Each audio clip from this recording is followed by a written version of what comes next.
住喺中山嘅香港朋友，開車去山姆掃貨，最驚就係喺門口文科西路塞住等入位啊！其實有個快人一步嘅方法，認住呢條斜路，直接開上停車場2樓同埋3樓。呢度有成500幾個充電位，一到電先至幾蚊雞。微信支付寶一掃即充，掃貨2粒鐘，架車都補飽電啦。只要消費滿咗99蚊，仲免埋你2粒鐘泊車費。呢啲先叫高效率生活啊！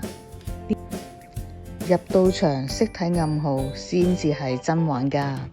見到呢種黃色標籤代表限時降價，見到必搶。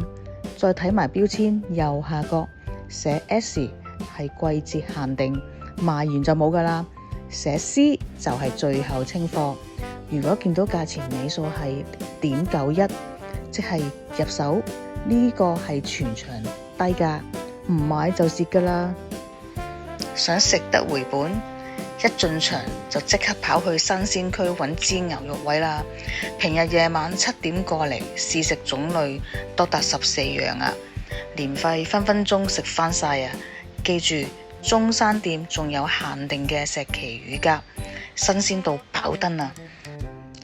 最後我都花咗半日時間製作咗一份山姆石岐區進階玩家掃貨攻略 PDF 版。